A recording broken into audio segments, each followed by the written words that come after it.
the Athens City Planning Commission for the regular meeting on Thursday, July the 3rd. The time is 12:04. We have a quorum present with all the members of the Planning Commission here.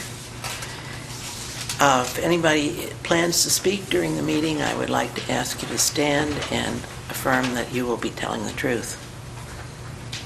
Nobody's going to speak at all? I guess not. Okay. Last question.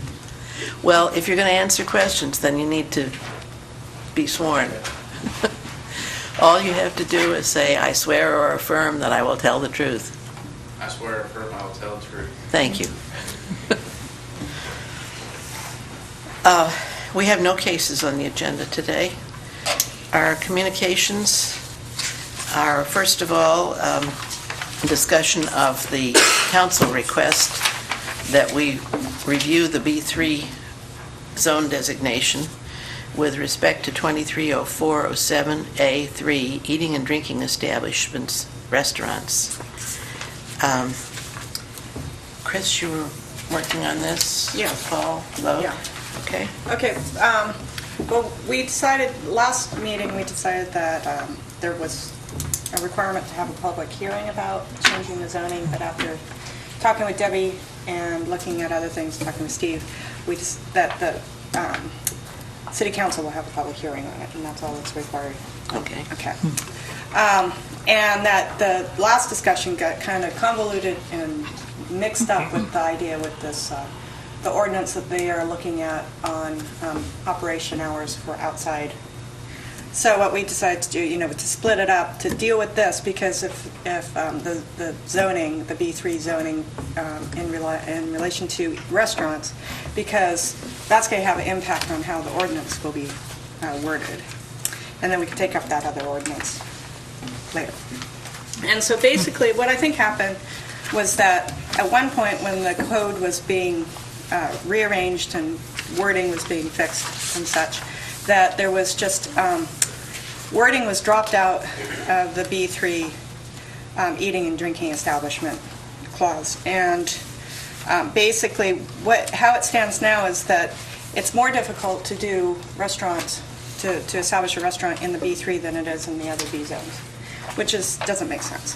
So as it stands now, eating and drinking establishments under the original language, including drive-in eating, drinking places, summer gardens, and roadhouses, have to be basically 200 feet from any R1 or R2 district. And as we found that's more strict than in the other B zones.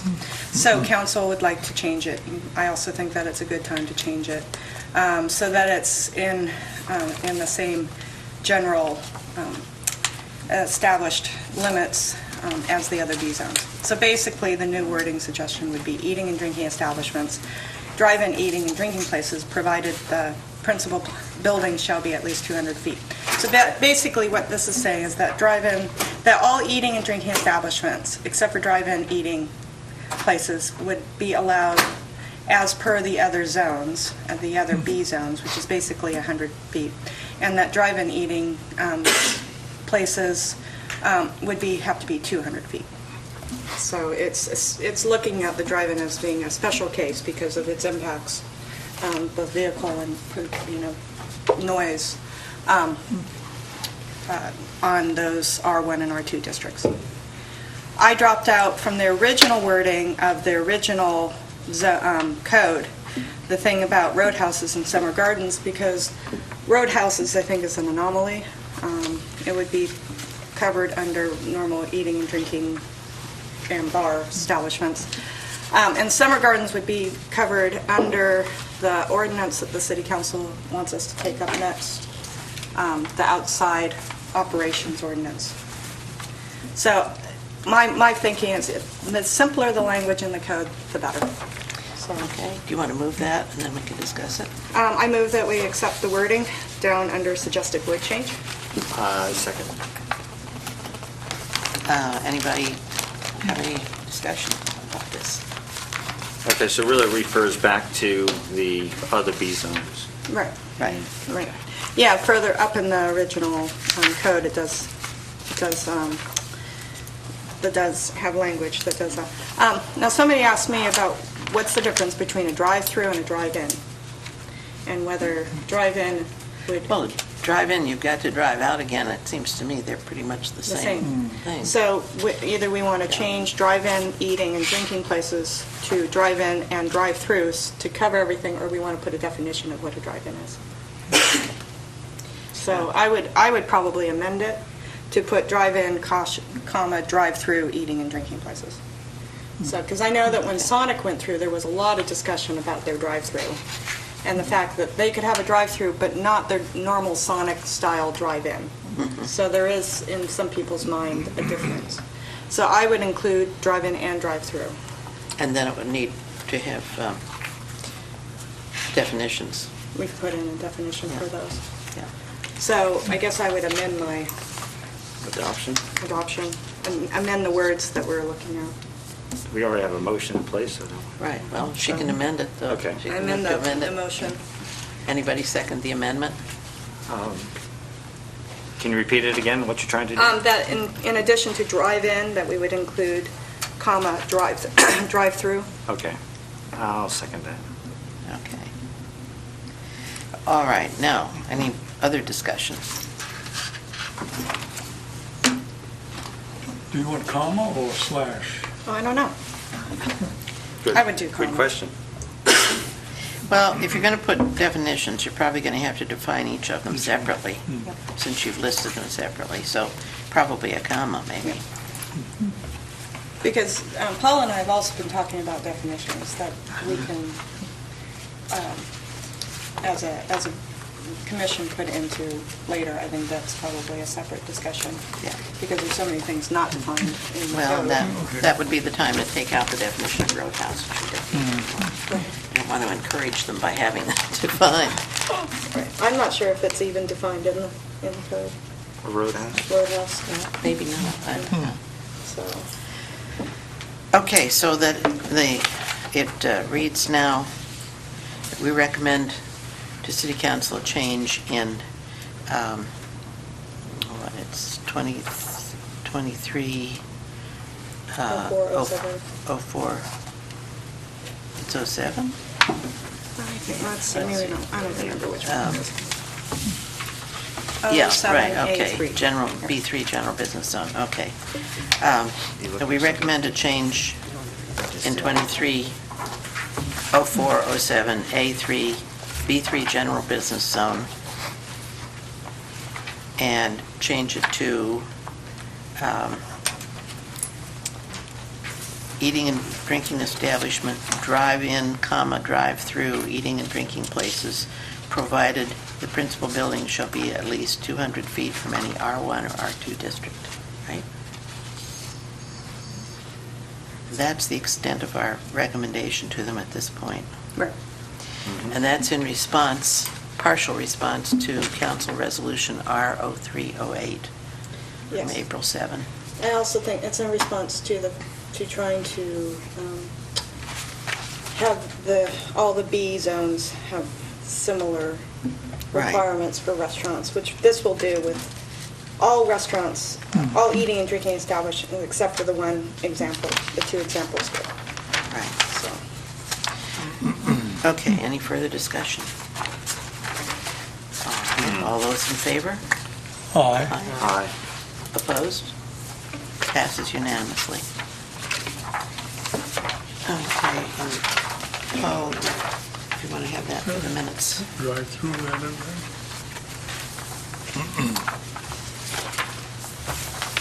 Then we need to schedule a public hearing on the rest of that section, proposed section. And if that needs to be 30 days, then can that be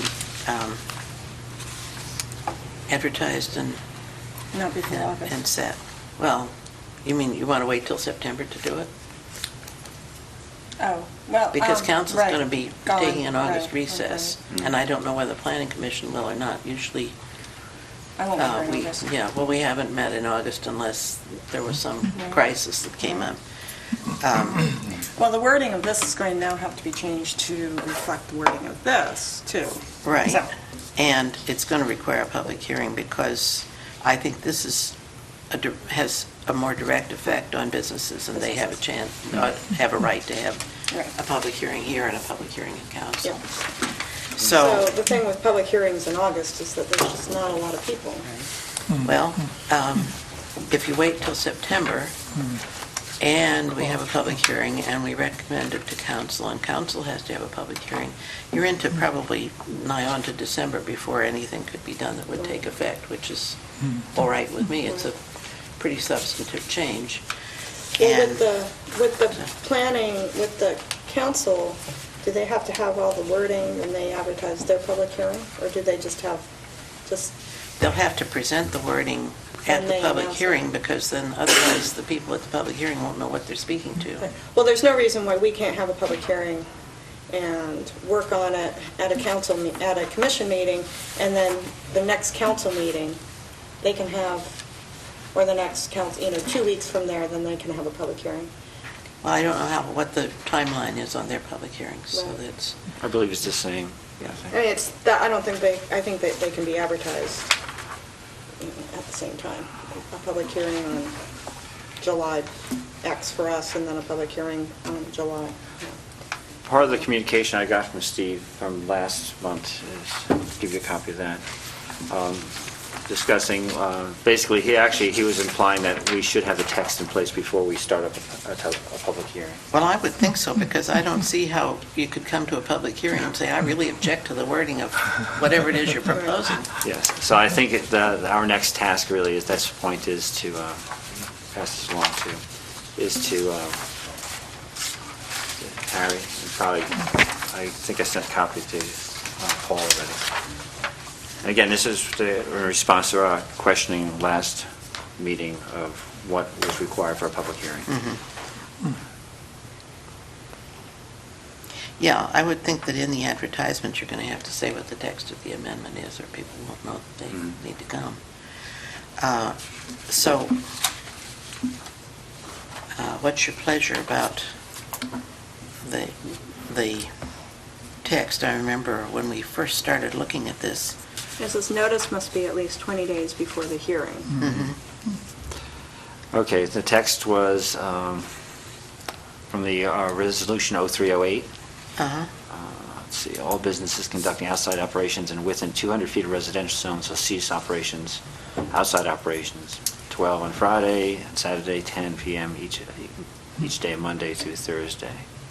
and I remember that Paula raised the question of enforcement, and we were It's reflected in talking this. briefly about whether it was going to be enforced by roving vigilantes, or whether it was going to be replaced on a complaint basis, or enforced on a complaint basis, or how, depending on the manpower of the city, it's, I think we need to be careful what we're requiring. And the other discussion, of course, was, last time, was what actually constituted an outside operation. Are we talking about conducting business out there? Are we talking about outside patios? We're talking about clients stepping outside to smoke. Yeah. And these were the discussions, yeah. Yeah. So I think you probably need a work session to decide on what you call it, what text you're going to. Yeah, I mean, right now, the text has to change anyway, because the little preamble. That's actually eating part and of the same drinking. section we Yeah. just adopted. Right, Yeah. and But it's- so, I mean, I would even put it, we talked about putting it in a different subsection. So, Well, my suggestion would be a short work session to hash this out. In the meantime, with Paula thinking of, and talking to her, to the police department and so on, about how it might be possible to enforce it, and what additional burden it's going to put on, because there's no point passing something like this that can't be enforced.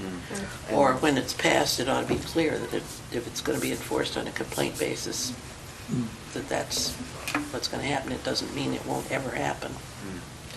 And the other consideration in that sense is, I know there's another AUBA meeting coming up, maybe this should be Next Wednesday. at least as the resolution stands right now from council, so they Right. can have a view of it. In our work session, we can have hopefully a council member come and talk about what their Envision. aims, Okay. yes. I mean, I'd like to see something in the whereases of businesses, if businesses really try hard with sound deadening construction, then that would give them a, Well, but outside, I mean, I suppose they could put in baffles, but for instance, if you're at the foot of a hill, that's not going to do much to keep the sound from traveling up the well, hill. the thing is, if you have I've looked at one of the situations, if you put a trellis over the top, kind of one of those, and there is way, I mean, an awning and those sort of things. There's a lot of different ways that you can deal with some of it. Okay. I mean, the university does have specialists in the engineering department that deal with this. Well, Except again, it's a ceasing of operations. Right. So anyway, I think, well, you've got another meeting in Yeah. 2 Well, weeks, so... why don't we plan a work session in 2 weeks' time to hammer out what we would put in a hearing notice? okay.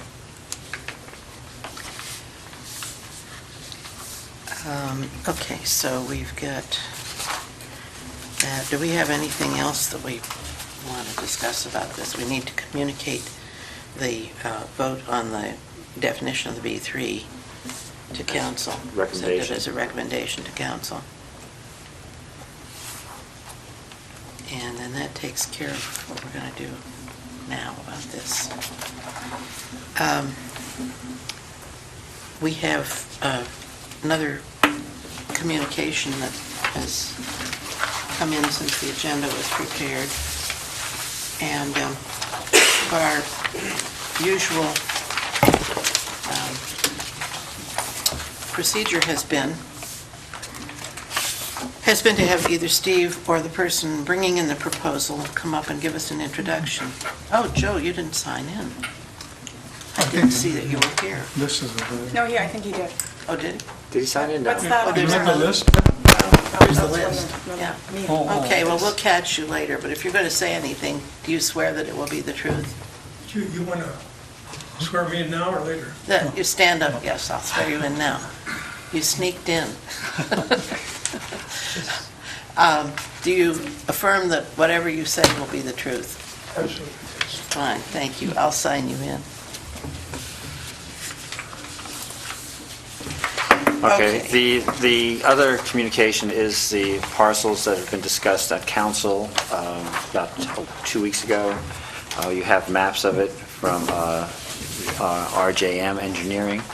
What you're seeing here is a development or a proposal for Route 56. It was brought to council in a committee meeting on planning development. They decided to kick it upstairs, as they said, and give it to the administration, which in turn I'm giving it to the planning commission for review. There's no place else we can send it, right? Yeah, right. We're discussing about 300 acres total, más o menos. The first parcel, which is in green, if you don't have a colored one, is the one closest to 56. Is essentially 84 acres, 150-299. That is the first one to be thought of as possible development. They're asking the city to look into extending the service line for the existing sanitary sewer from TS Trim area, that would be Kenny Drive, over to this development area. The water would be supplied by LEAX, the way I understood it. The actual use was not defined at the time, and I see we have members of interested parties who may be able to give us more information. Okay. So that's what I know Okay. in general. Okay, Mr. Hayes or Mr. Geiser, which one of you would like to come up to the microphone and... I'm this line, what to say. What's the difference between those two? Would you like to add anything to the mayor's explanation? I would, Peg. What we're looking at doing is, at the time, we didn't want to elaborate because the partner, we had to talk to them a lot if they wanted to make public what we were talking about. And I just want to caution, there's not been any agreements made with this partner, which is Holzer Hospital, not to be confused with Holzer Clinic. Holzer Hospital in Gallipolis, right? Correct. Yeah, okay. Holzer Hospital in Gallipolis has an assisted living in Gallipolis. They also operate one in Jackson.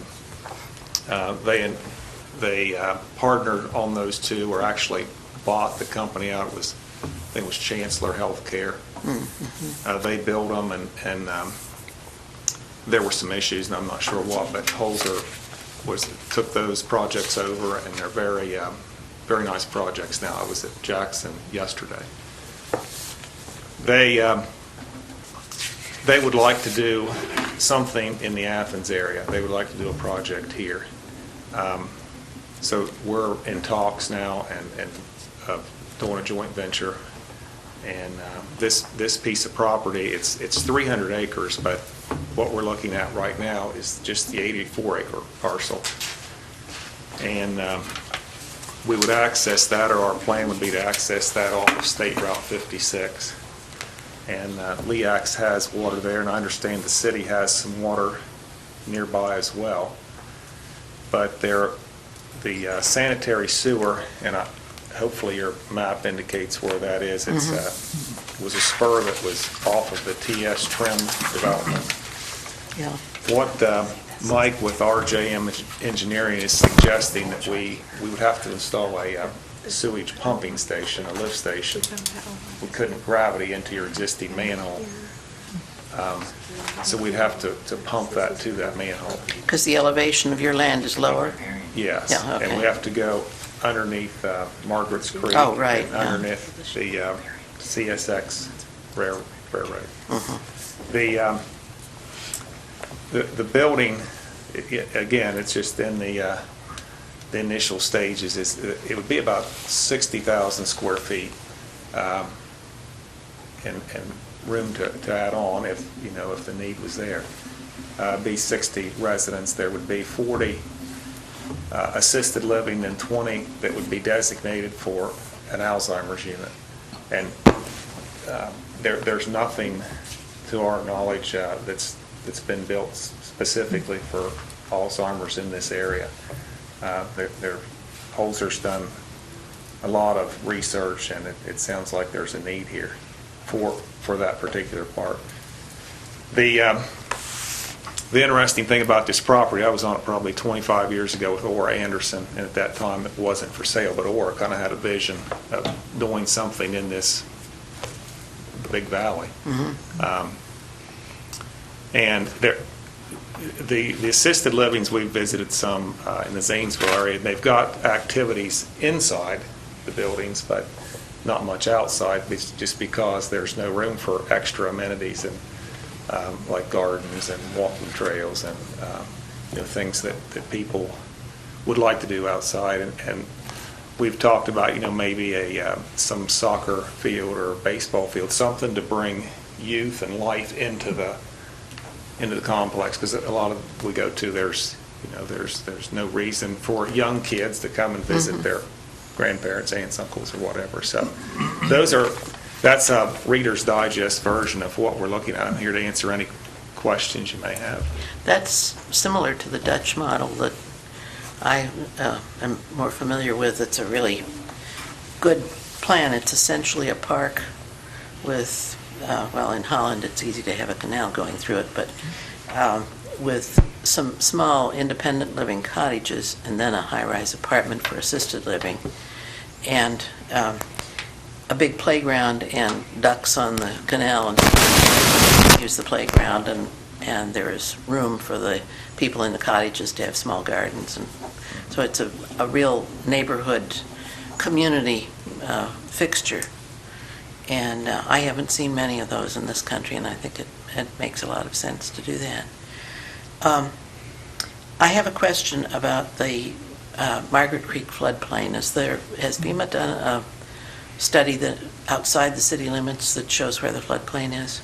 We've got a map that Mike from RJM, it's a FEMA map that indicates where the flood, but it's my understanding that stopped not far upstream from the Hocking River. maybe not even to where our rental business is. But they've got a, I don't know what you call it, maybe an estimate of where it is, but it hasn't been, so no one's, I think what you have to do, and I'm know about enough to be dangerous about this, but we've had RJM and other companies come in and shoot more detailed cross-sections and, get a approval from FEMA that, okay, we accept your information and you've gathered it.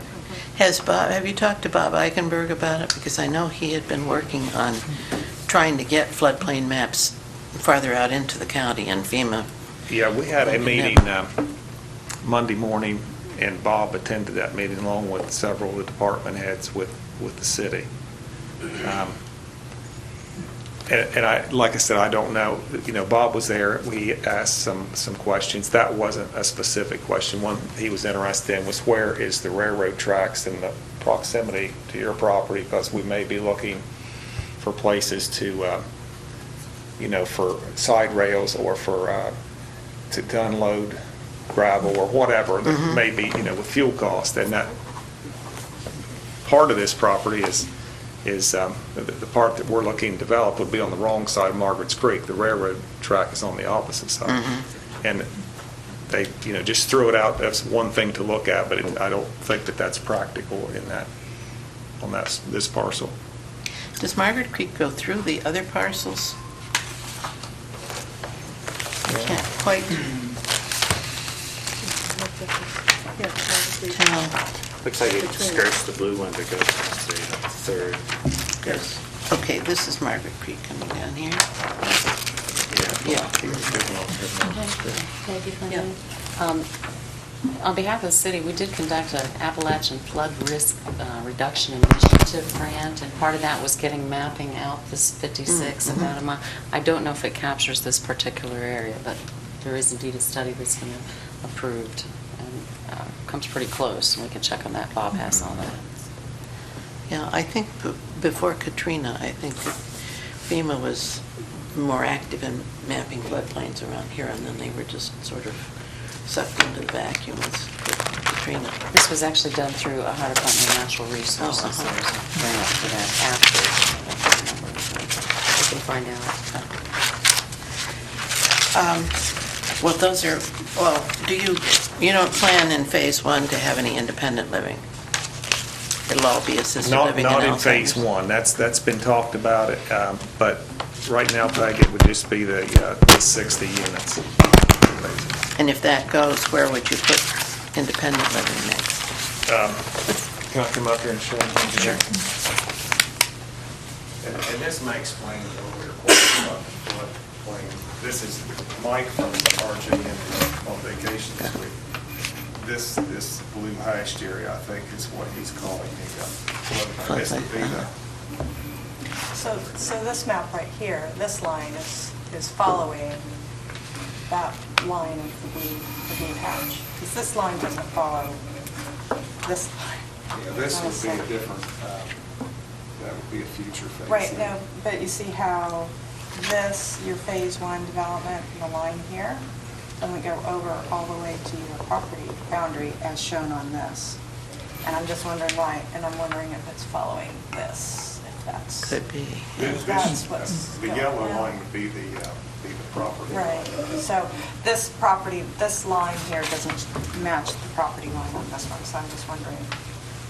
Mike provided these, so I can't answer. Right, I'm just wondering if it's because he's following this floodplain. It may be. This is the flood, but it would be nice if you could say that. Or Sure. do something, because this is just confusing, because this one, this line isn't the same as this line. Theoretically, it should be there. I believe this is what, this blue hashed area is what Mike perceives as the Yeah. floodplain. This would be the Morrison School, I think. Yeah, Yeah. Or in here somewhere, that might be the chiropractor, I guess that's the chiropractor. that's the parking lot for Morrison. Okay. There's the school. And then you come across, there's a bridge, and then there's this field, and that would be the access is where the hayfield is. The guardrail kind of ends, and then there's a house through here somewhere. But to answer your question, I think up in this area about right here is where, it sits well above the flood. When you get out there, you can see here. Right, so I think that's what this line is representing. From what I think that's you're right. looking- Yeah, it's Yeah. looking like it. Okay. More buildable. And these low, this is all hayfield now. That road, these are all hayfields. And that's, the building would be, the proposed would be right here. This is where your sanitary sewer comes out, and you've got a manhole here. So the proposal would be to put a sanitary lift sewage pump station in this area somewhere and pump it under pressure to this manhole. And I think someone said it's approximately, from our property line, 12 to 1,500 feet. Mike can scale that also. And we have no plans for these two parcels. I don't know.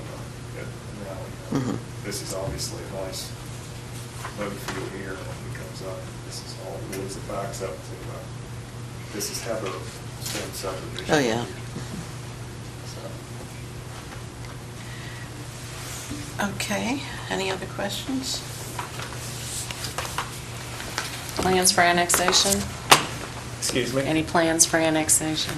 I don't know, the council said there were some guidelines, and I'm not sure what they are, but, it may be beneficial to have city protect fire and police protection for the assisted living part, if you have the ability to do that. If not, then, the building, there was some question come up, it will have to be sprinkled per state code, and then there are in this type of facility, there's additional requirements on fire-rated walls between common areas, cafeterias, and units that wouldn't be in typical apartment construction. Now, the other thing that is that in the past, and I don't know whether this is still true, but in the past, in order to get sewer, you would have to be annexed. That's the policy that council discussed. And so annexation would seem to me to be pretty important there, especially as close as you are to Margaret Creek. You don't really want to have an independent sewer plant there. We're not opposed to annexation of that parcel. As far as an entrance, we talked a little bit about maybe not, building a street, boulevard, whatever, to city standards, but we want to keep it private. If we do youth soccer or baseball fields, obviously people will be invited. We don't want people just coming back because it's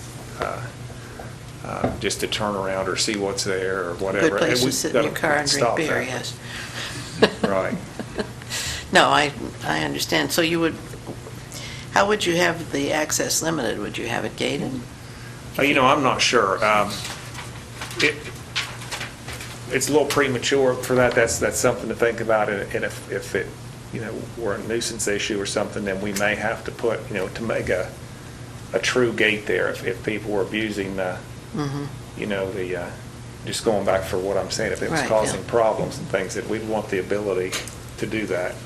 And as far as we understand we would be responsible for our road, or, the road to the property, the maintenance and the building maintenance, whatever. And that's a responsibility, I think, that myself and the partner is willing to accept right now, just to keep it, private.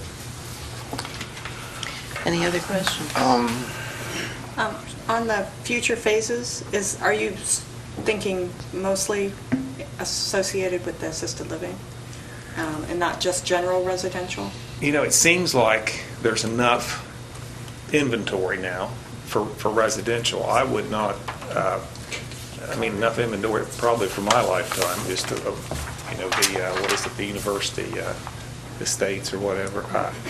And we've done a phase of Oakmont there, Oakmont 3, and I'm really not interested in getting into So you see another something subdivision right now. associated with the assisted living. And I'm a little confused because you want to have children interaction, theoretically. But then at the same time, how would you go about doing that if you're going to gate it? I mean, it seems that there's a kind of a tension there between those. Well, let's say, and I don't know if it to be the right wording, but invited guests, and it would take a poll of the residents. Now, again, this is my thoughts, and we may poll the residents, and they may say, gosh, we really don't, we like our privacy, we don't want a bunch of young children out here playing soccer or baseball or whatever, but just, the ones that I've visited and talking with the administrators of these facilities, the older folks really enjoy seeing kids, whether it's relatives or not, but it brings life to them. Here's some people that don't have, just the quality of life for these folks. And I guess we would open the gate for, and it may not be an actual gate, Now, have you talked with the schools, Beacon and Morrison, about possible? I've spoke with just two members of the school board at Athens School Board. Okay. Initially, we thought, well, that may be the most direct route to tie in, and could we get permission to cross your property? Very informal. Because doesn't Morrison have a hiking little trail? I don't know. Isn't that a little trail up there? Land lab. A little land lab. I mean, there's a land lab that Morrison has. There's an area there that's, I haven't been over to it, just looking across the creek that's overgrown and brushy. Now, they've got, the area that I can see, maybe they've got an area where they do. I think there's supposed to be like a nature trail. There may be. Little land lab. But, I mean, it would seem that a partnership with the school would be a good opportunity to help to introduce some of the vitality that you're talking about. And I think that would be good, because that's what these administrators are saying. A lot of them, their employees, things bring children to work, and people love it. And maybe we've got plenty of land here that obviously maybe they would have a better place to, I don't know, playground, whatever, in some of these lower areas, if it would accommodate that. You find yourself running a daycare center, because I think there's a bottomless market for them in this area. Well, But I mean, that's fine. I've seen kind of multi-generational things where they do have daycare at senior centers. And, I mean, that would be... Now, on the commercial phase, would the access to that be off your access road? Mike drew the commercial in off the entrance just because of its proximity to 56. I really don't know, there is a traffic count there. It's not real high. Right. Well, I would, this area right by the bridge and stuff, having, taken kids to day camp at when River Valley was there, I mean, I'd be concerned about having too many openings on that, because, I mean, people do tend to zip along that road. So I would, if you could, ultimately, if you have commercial phases, access it and make everything, kind of convenient off one road would make a lot more safety sense in what I see. There's currently still a child care facility on the Old River Valley. There is? Stages. Oh, is that what Stages is? So you have that, and then you have, the Beacon, Right. Morrison, so. Well, and access. the church has after They have a preschool also, preschool. so you're right. So you could work with them once you get across the creek. That may be a problem, but anyway. So have you discussed, I see some of the portions along 56 aren't part of wouldn't not be part of your annexation? Everything we have that we would be purchasing, Paul, on this tract, this 84-acre tract would be annexed, and everything that we would own that would front 56, we're not leaving any gaps. I think that you all extended or allowed the fellow at the daycare, the chiropractor, to tap in to your sewer, because we put a pump station in for him, and we tied it in there in front of Morrison, so I think he probably annexed in. So if that were the case, and I understand that is, then I don't think there would be a gap. We would be contiguous to your city limits. Okay, and what I see Phase 1 versus future phases of this particular parcel. Do you have a approximate number what we're talking about? It looks like maybe 40% or so is Phase 1, and the rest is, we're talking about 30 acres, 40 acres? Well, Phase one. the 60,000 square foot building, the proposed building would set on somewhere between 3 to 5 acres, between building and parking. And other, amenities. But like I said, it would be something, and the need may be bigger than, than we think. We think 60 or they, they've done their studies and looked at what facilities we have here, which are pretty limited as far as quality of facilities. And I know there are a couple other projects that have been talked about, but nothing's really, and I think that that's been taken into consideration, or at least the type of project and maybe what they have to offer. Would the phases be considered, future phases be considered a different lot than Phase 1 development? Or just all the same lot? If we were to do, we understand if we were to do, let's say independent living, we couldn't, I don't think we could go in and split lots off or sell lots, for houses. We'd probably have to do some sort of apartments, unless we would have to come back and then the private road would turn in probably to a public road to have frontage to sell that off. So we don't really, have any plans for anything further than this 60 unit. And then kind of let the market dictate what's needed, and if we want to make the investment and go on with something different. Even Phase 1 is big enough to be a planned unit development. So you might either do that or do that whole first parcel as a planned unit development with the intention of having commercial in the front and residential in the other piece that you're not starting with. And then start with the assisted living and the Alzheimer unit. And that seems to me that would give you the most flexibility with doing it. And you could do the residential as condo type development or apartments, or if you weren't going to sell them individually, if you were going to rent them or something, you could or lease them. That could all be one lot if it's a planned unit development. It's a big piece of property. This 60 unit is a huge project for myself, and so I'm just trying to get a grasp on this, and then I think it would be several years down the road before we could swallow another project or be ready to take one. But then you could do Phase 1 as a planned unit development. Okay. Also along those lines, I have some concern about extending sewer into a large parcel, and you say that you're not going to, right now you don't have any plans for the other two parcels, but at some point you may, and there's a density issue of how many additional units are going to be going into that septic, into that sewage system, and possibly a water system if you don't do LEACs. And just for future planning and looking at those sort of things, making sure that pumps, lift stations are big enough and those sort of things, knowing more of the density and how many, that build out I would encourage to think about it, because, it's kind of black box right now.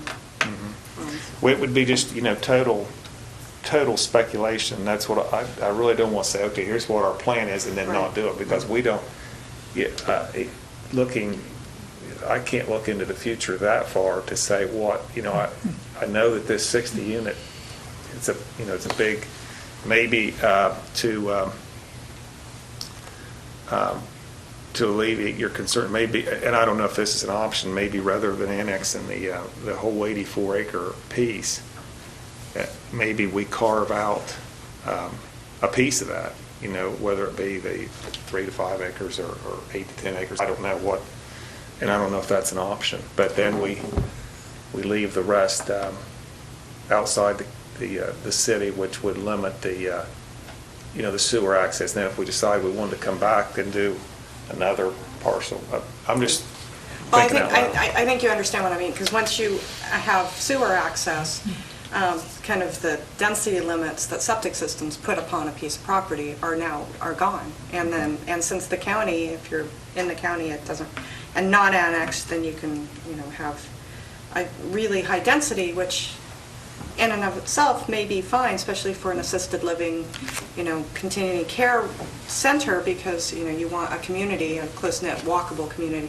But at the same time, we have to make sure that we look at, our systems and the ability to plan for future, because the idea of putting the sewage, the sewage system out and out and out, and it just kind of gets to be haphazard in the And planning. I think that's what Nick Carr and Mike, the architect with RG, and they looked at those types of things. Okay, what size line do we have, which I understand it's an 8-inch. The pump capacity at the nearest lift station, which is on 56 in front of Bedrock. And so I guess they've looked at that and said, okay, we've got, I don't know how much, in terms of how many houses it would hold, but, we just have this project in mind, and they thought that, without question, there was the capacity for that. So. There is also the possibility, if you don't annex, of the county doing a sewer district, and you could do a package plant there. We've Yeah, looked at the that's- package plant, and that truly, that's an option, to put our own package plant in and stay outside the city. That's what was supposed to happen out where Carter Lumber is. Mhm. I don't It's think it's encouraged happened yet. tie into municipal sewer people that treat and deal with Right. every day, the professionals, rather than, I don't think and I don't know, but I think the EPA would prefer that rather than. Oh, they than, probably would, yeah. package plants strung all over they're out there, and they usually hire someone that checks them once a month or when there's a problem. Which you hope that there is. Is there anything else that we need to know from you, or you need to know from us? If we have, if you need any other information or what, I think our understanding from council is Tuesday night, they were going to, I don't know if it's a decision or it's what Mrs. Bain said was to come back, and I think she's waiting on some direction, so I don't From know us? that was my understanding. Matt was there, maybe I misunderstood. The impression I got is that she wanted to know how we thought about the expansion in this general direction. And, Oh, okay. And I've been remiss with not getting the copy of the water and sewer extension policy in place, because this council and the city has one. We're extending outside the city limits. I think some of the other questions that arose were, of course, if LEAC supplies the water, how do we meter the sewer?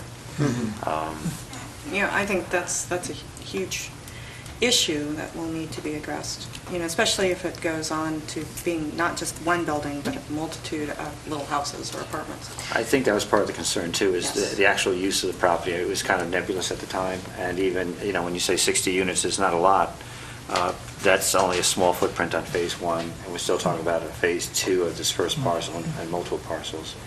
I don't know what the laws, what the subdivision regulations are in terms of private right-of-ways. I think you can only put so many lots on a private right-of-way before it has to become a city, but I might be citing the think county you're right. subdivision regs for all I know. The other thing is, if you annex, the question that comes down to what to annex and what zone, open space, R3, you're looking at a commercial zone in front there, and again, does that become a B, 1, 2, 3?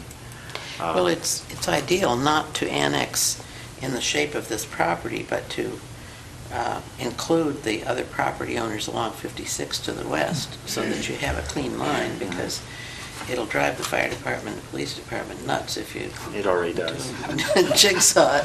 And that's one of the arguments you have there, too. I'm looking at the jigsaw along 56, and, we have laws about billboards in the city, but not in the county. And this is why we have a nice brand-new billboard on Columbus Road, for the same reason. So really, the annexation process would be the other way to go. Again, I'm not sure really where council is right now in this. I think probably the next step is for us to review the policies and the requirements of what would make this, whether it's a planned use development, probably not subdivision, but the next thing is the annexation process and what we require for doing that. Either a development agreement may be up and running, that would be the other question. Again, it was just, it's a fairly 2-week-old concept here. Yeah, well, we haven't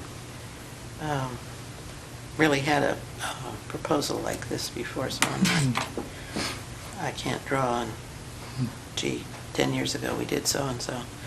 So, but it seems to me that annexation, if you're going to have annexation, it should happen pretty early in the process. Then that gives you the answer about the sewer and the whole business. And that would leave it up to council to say what kind of, if I remember the process of annexation, first council, there should be a petition to the county first, but at the same time, we're supposed to be giving council's supposed to give a resolution what services they will provide, which obviously will not include water if the desire is to go with LEAX.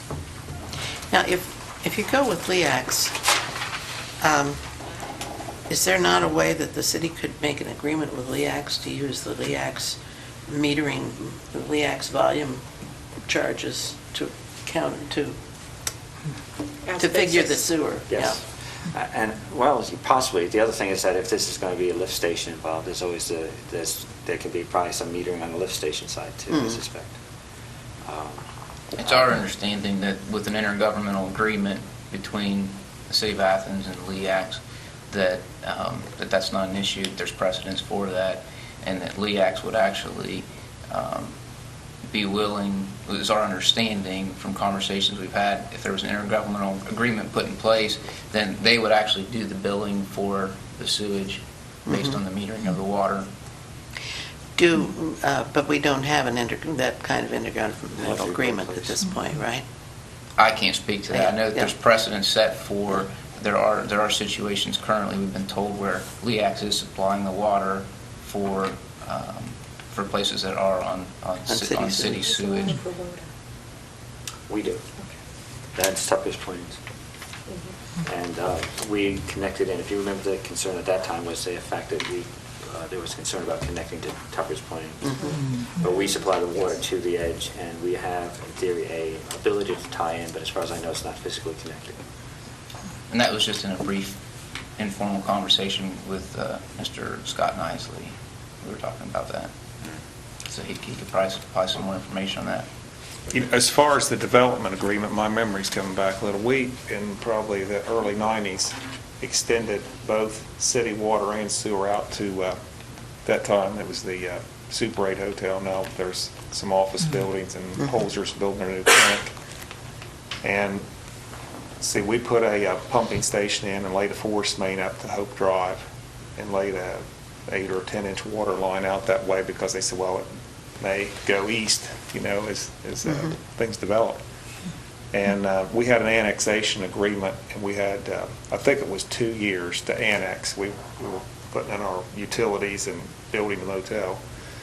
And if, I think we paid 150% of the tap fee, so if it was $1,000, we paid $1,500. And then if we didn't annex in that 2-year period, if that wasn't done, then our utility bills also, we paid 150%. So it was, an incentive to annex, which we did, and now there's the Holzer Clinic and whatever else is out there. But how far does the annexed city limit line go beyond Holzer Clinic? I don't think it goes much further east than Holzer. If that sign's right. Holzer Clinic lot is... It's in the city. I believe the whole building's in the city. Yeah. It is. I think it goes all the way back to the river on that point. But we did partition the county to get released, and there was a little bit of, there was some trust, the trustees were concerned about losing tax money in that particular township. I think that was Keenan Township. Yeah. This would be Athens Township. But they, they realized they couldn't provide the services we needed for the project, the Right. sewer and the water, so they released it, and I don't know, the school still got their taxes, and I think the township probably still got a portion of theirs. I don't know how that all works, but that was the process we went through. Right. I think one of the other things we should do is take a glance at the comprehensive plan. I do seem to recall part of the comprehensive plan talked about actually development in this quadrant, and I say quadrant, I think they were more thinking of the Route 50 axis rather than the 56 axis, but we may want to take a review of that. Okay, so there's nothing more we need to do at this point?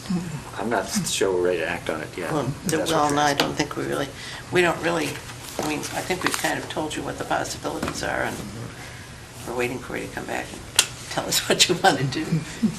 So is the ball in my court, so to speak, and I need Yes. to come back with what? What do you want me to come Well, back? I think some of the issues that I've heard is that there's concern about, future development and density. That's, because as the Holzer Clinic suggests, is that once you put sewage lines in, kind of development comes rolling along. So one thing I think council is asking us is the idea of whether this is appropriate to go along 56 and how we want to do that, sort of thing. So, I think what Peg's saying is that looking at it as planned unit development and annexation are the two issues that you need to really investigate on your part. Am I right? Yeah. My concern is looking at, density and further down the line of what the other parcels are going to be looking like. Because once you start extending the sewage line, it's very difficult to stop, because everybody then wants to plug into it in a lot of ways. Anybody who has more than 4 acres will want to, subdivide, in my experiences. So I think that's just an issue we need to look at. And then we need also some of the issues concerning development agreements and such, which is probably more on our part.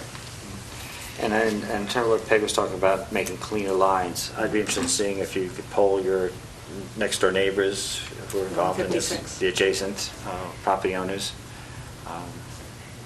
Maybe you can get them involved in the annexation process. Let me I don't tell think you- we're leaving a gap, but unless, I think. No, our- but you've got an L-shaped thing with a very narrow entry, and then other private property that's along 56 to the west of you.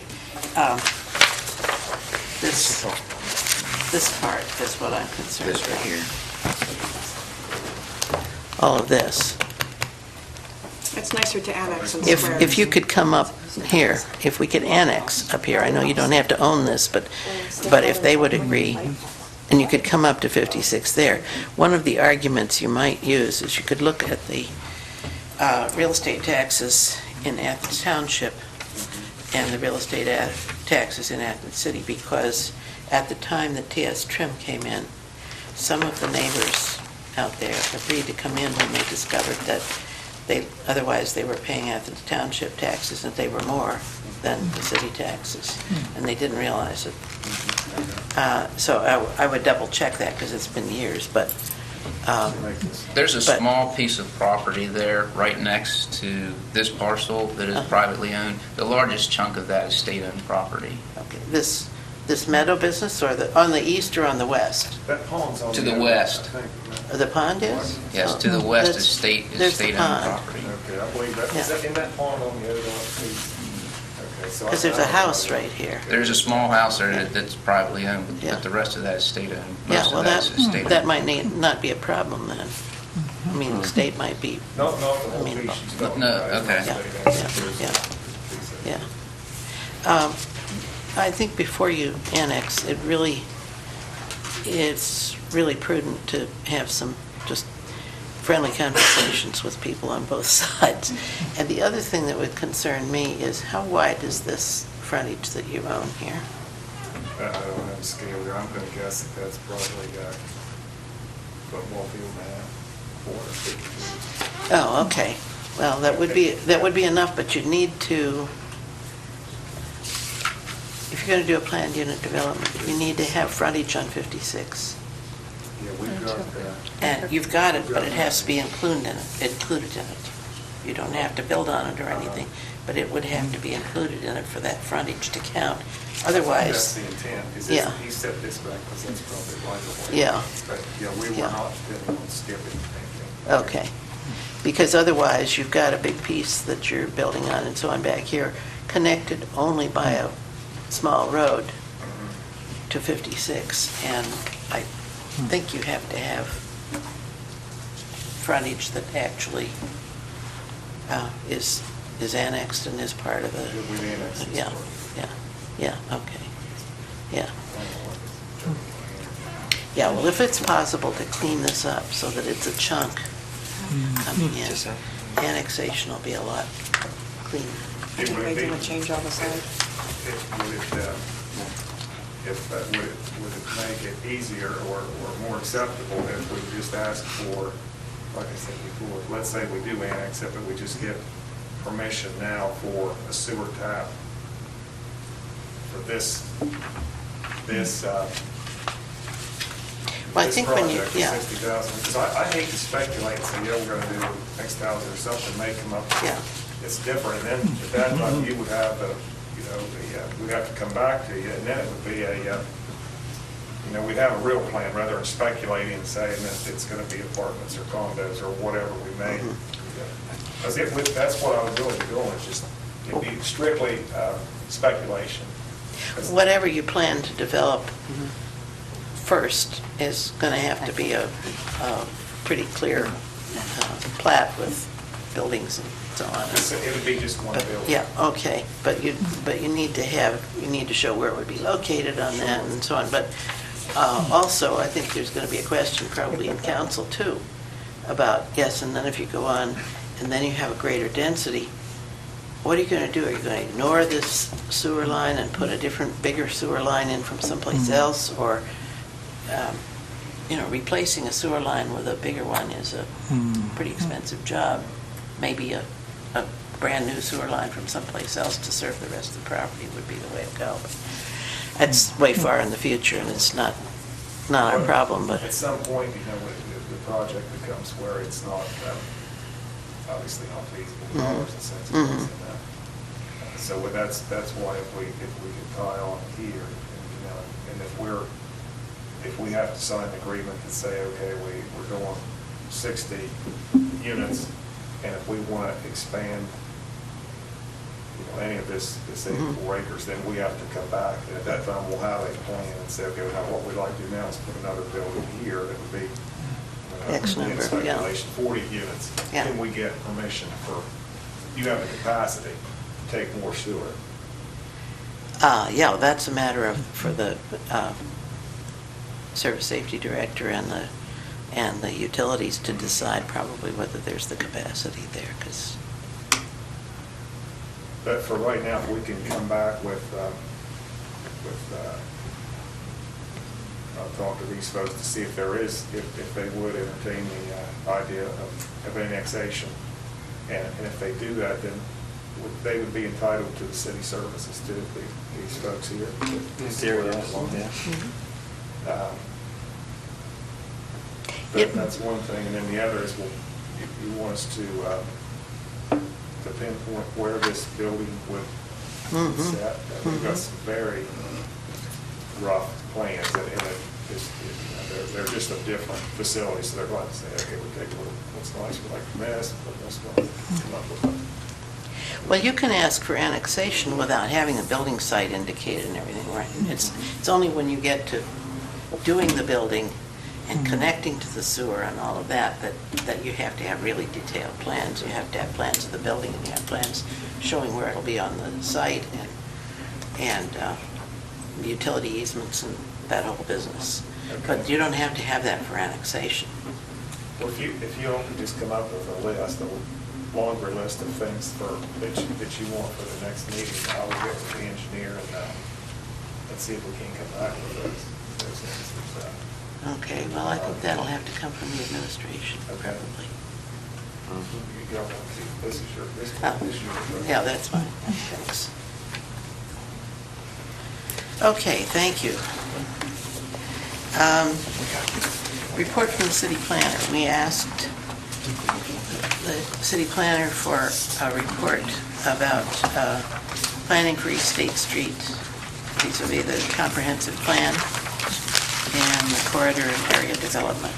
And he has given us a written report. Paul, would you like to present it to us?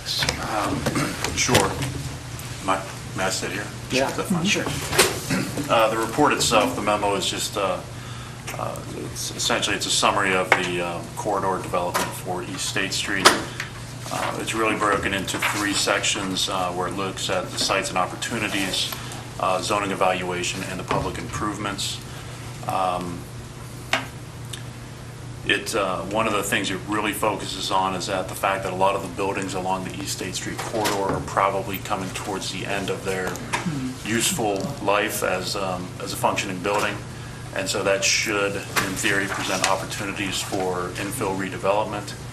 And to encourage infill development, we may want to consider how we have it zoned right now in order to open up for more opportunities for development, especially with to have multifamily residential, assisted living, senior housing, et cetera, things like that that are not permitted right now in the industrial. So this would be rezoning it maybe to B3? It does suggest B2, actually it suggests that we rezone the the M to B3, but also at the same time expand permitted uses in the B3 with caution that any change to the permitted uses allowed in B3 for East State Street would in effect change permitted uses in all B3 throughout the city. What about an overlay zone instead of? That is one of the, related to zoning specifically. It calls for 3 different options for how to rezone it. The second is to create an overlay zone for the entire corridor, where we could have specifications related to setbacks, height limitations, signage, design features, low impact potentially, things like that. The plan itself recommends, out of the 3 options for rezoning, it does say that the best method is to create a new mixed-use commercial zoning district for East State Street and apply it to all existing areas. Okay. Kind of like a new downtown, so what they call new. I think that, I don't think that would, I don't think that's possible, but I guess the plan's saying that would be the ideal. And then if you have this new mixed use, then you can, we can try to get everything in line for any future development relating to setbacks and parking requirements, pedestrian, bicycle transportation, et cetera. That if we have that in place, then we can, those could be standard requirements for any development on State Street. Signage as well would be a big one. And how do they see that as being different than an overlay zone? It doesn't specify, with the exception that the overlay zone is generally relating to the built environment and not necessarily the uses. Whereas if you're changing it to a mixed use, then you're opening it up to what can go inside the buildings, whereas the overlay would be actual focusing on the look and feel of the corridor. And when you say create a new mixed-use commercial zoning district, you're talking about just specifically for East State or just a total new bear, so to speak? According to the plan, it would be specific to East State Street. The wording uses the third and final option is to create a new mixed-use commercial zoning district for East State Street and apply it to existing areas. With this option, zoning can be written specifically to accomplish desired outcomes and implement the vision for East State Street. So, Do we have a vision for East State Street? Yeah. Can't you see it right now? it certainly would be a good method to bring some uniformity to the design and the look of East State Street, to kind of put a little bit of order into everything. We just can't call it the chaos zone. No. Okay. Thank you. Thanks. Any other questions for Paul about this? No, something more to digest. Okay. The plan also it does include in the, I printed out the copies for everybody, but on page 211, it does outline specifically, at least the plan suggestions on how that zoning district should be written, look and things to include in it. So it's a useful guideline, but it may be something, if we'd like to proceed in that fashion, that we have to really look at the wording and make sure that's how we want it to appear. To make sure that we haven't forgotten anything. Okay, thank you.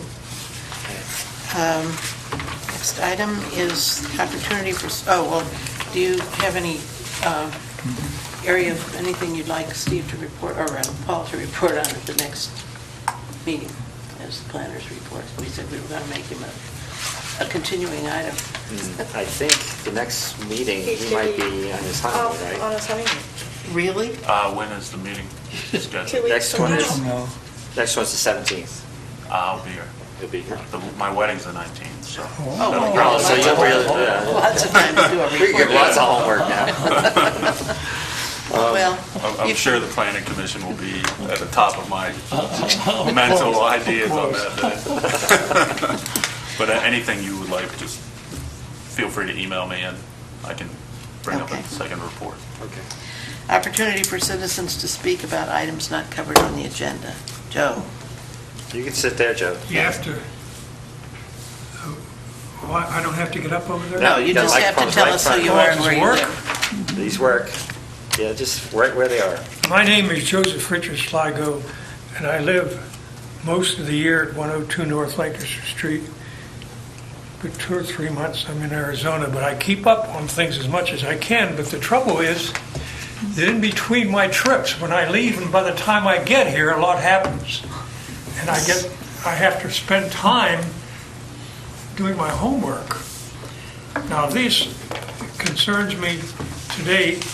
It says, items not covered on the agenda. You see, I must tell you that I fell the other day and I'm in good shape, but I have a little bit of pain and I don't think it'll affect me. But if I had to leave, I would have explained to you, I wanted to hear what you said. I had to take a break. I would have said to somebody to tell you that it had nothing to do with you. Because sometimes when you walk out on a person, Fair enough. it rattles you. With me, it shouldn't rattle you anyway at all. 2 items. I speak from a long history of this, which I'm not going to give you. Number 1, restroom in a city garage. Number 2, secretary for all committees and commissions, and I'll speak to each one of those separately. The first one, I have carried on a running fight with the city of Athens about that restroom being locked and unlocked. I was there one day a number of times. Women would come in there expecting to use a restroom and had children. Okay? Not children in diapers, just little boys and girls. If you would see what happens sometimes around here, especially when the students are not here, like on holidays and things like that, people use the garage. You understand, a lot of citizens don't like using the garage. They avoid it. But when they use the garage, they come in there, there are 3 or 4 of them. Sometimes they have not a scooter, but a carriage. Let me make one remark. There was a time when there was a man sitting across the street, across the driveway, okay? I also myself personally object to it. Reason. Nobody ever publicly announced that there was a restroom on the 2nd floor of the city building. If the city building's open, I can come in. Joe, the latest policy actually has been that they're opening it up in theory at 7 o'clock and closing Between it at 7 4. and 7:30, yeah. Why don't you put a notice up? Okay. Okay. I suggest you put a notice. Yeah, we, this was suggested about a month back, and the first city employees, actually not so much city employees right now, are the bus drivers that come in the morning. they have a key for access, and they're supposed to open it up. Now, if they're not opening up, that's one thing. I'll check on it. Okay. I'm up at 7 o'clock in the morning. Well, whenever the first bus comes here. The bus hasn't arrived, but I think it's 7, What color is the bus? white and blue, blue and white. Okay, that kind of bus. Okay, It's not a and- school bus. No. Okay. It's a city bus. And the other I know thing, what they are. we're supposed to the intention is when the custodian comes in at 4 o'clock, they will close it at that time. Okay, fine, that takes care of 5 days of the week. Yes. It doesn't take care of when there are holidays and schools aren't being held. It doesn't take care of snow days when schools are shut down. It doesn't take care of Saturday and Sunday. We have a vandalism issue, and we thought we'd try this as a pilot to see how well kept the restrooms were, if they were maintained. And see, you're keeping it closed over the weekend, and there are a heck of a lot of people. You still have free parking for church people, don't you? Yes. Well, it's not identified as such, but there is no fee for parking on Sundays. That's what it is. Yes. Oh, I wanted to show my wife how my parking card worked, and I actually paid. Oh, So they made extra money off me. I didn't realize that I could have been free. Okay, that's good as a try. Now, how long is going to a trial period going to last? We're going to see if we have more increased vandalism by leaving it open. Say that again? We're going to try and see if, we want to see if we have an increased amount of vandalism at this point. Leaving it open during the day should not be a problem in terms of vandalism, but you don't know. What was occurring is that we'd have, in previous years, I guess it was open, somebody come in and break up the bathroom, and then you'd have to close it down anyway. I'm familiar with that. Okay, so really we're just, how long the pilot is, I don't know yet. probably this summer. But when you had a parking attendant, it was less likely to happen. Yes. I think the intention is eventually, we're talking about having surveillance cameras in the parking garage eventually, and that probably is when we'd start opening it up a longer time. So we can Well, I'm glad to monitor. see that you made some progress. We're trying. And if it doesn't work out, I will actually file a lawsuit against you. Okay. Not as a handicapped person, but as a concerned citizen. I'm concerned about this because traditionally in Ohio, I don't know whether you realize or not, I have yet to go into a county courthouse, for example, didn't have a restroom. You can still go to the restroom over here where they have the security.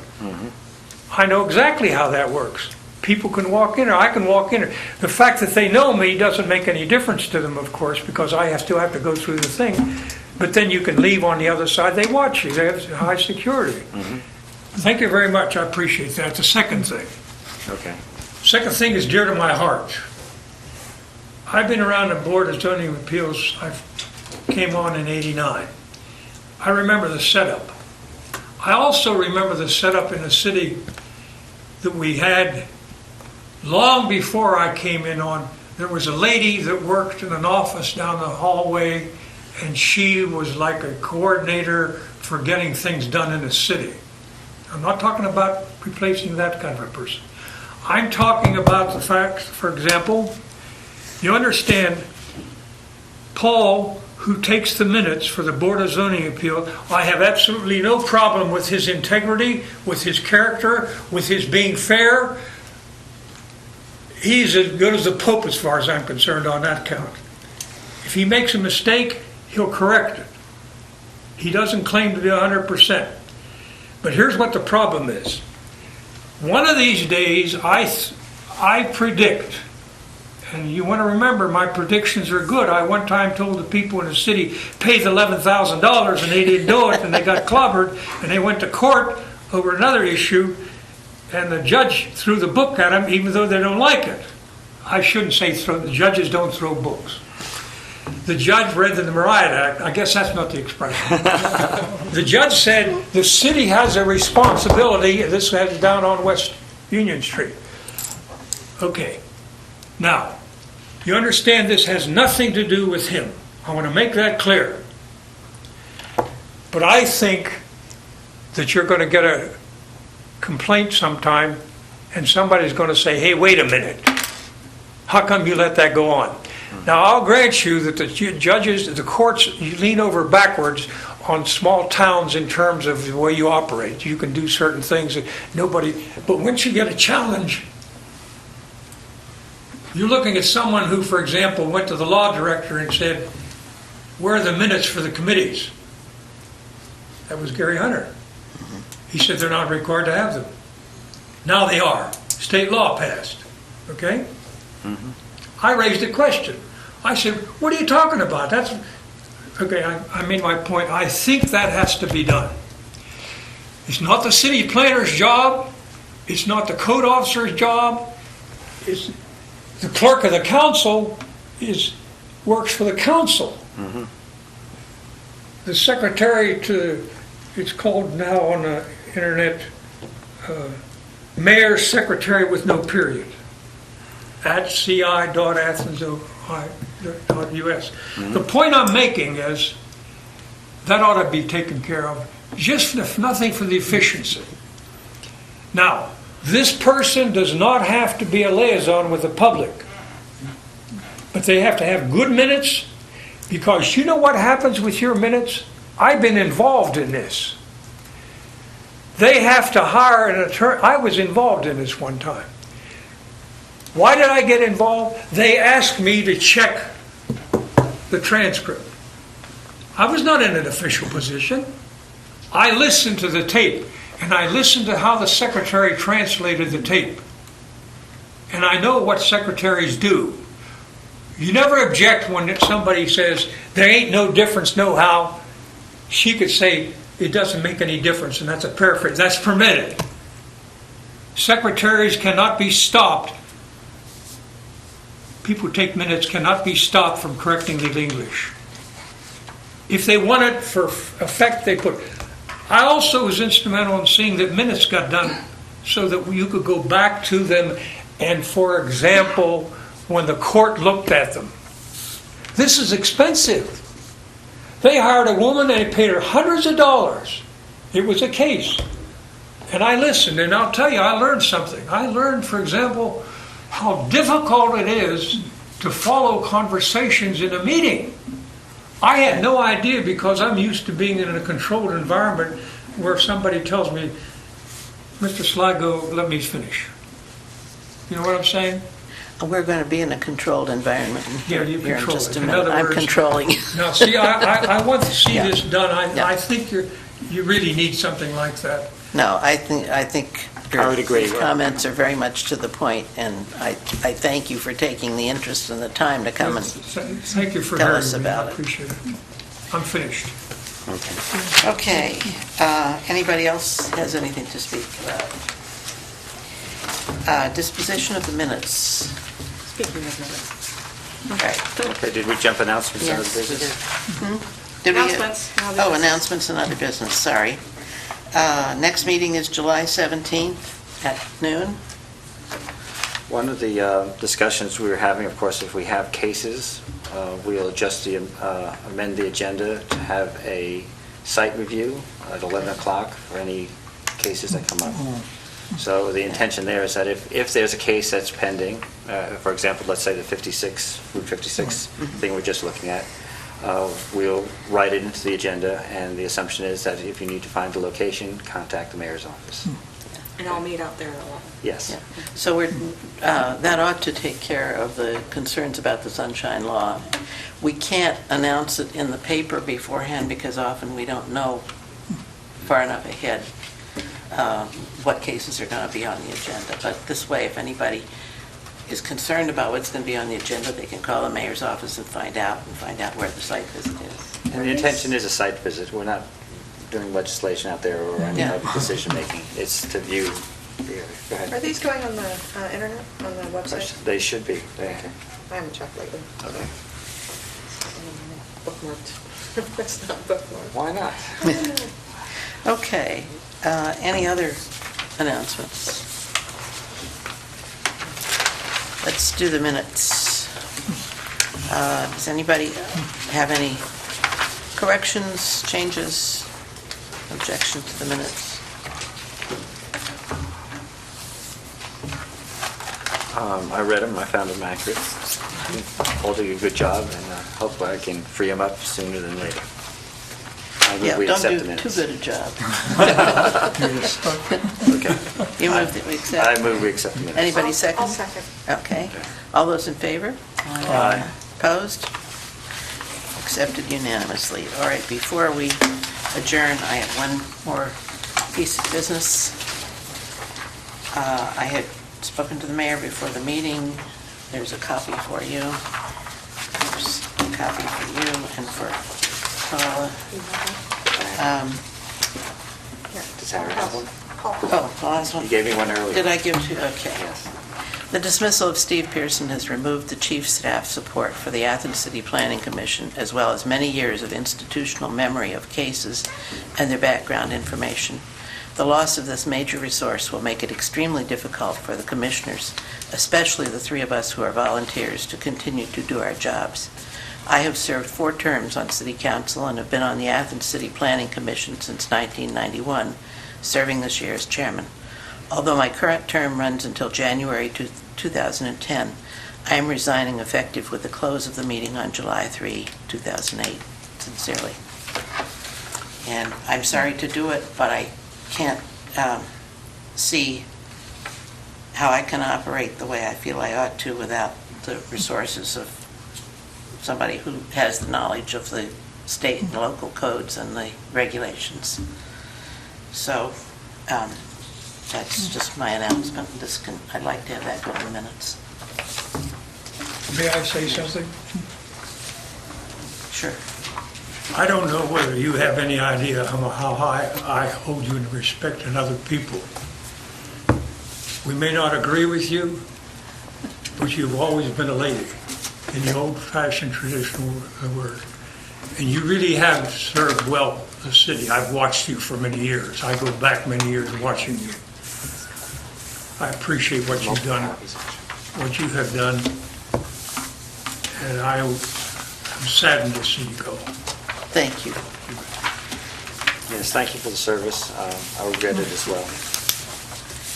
No, I'm sorry sorry to have this happen, but it's been a very interesting, lots of years. I think I figured out it was 25 years, something like that I've been involved with the city. And there is no better way to understand the place where you live. May I have a motion for adjournment? I move we adjourn. Second?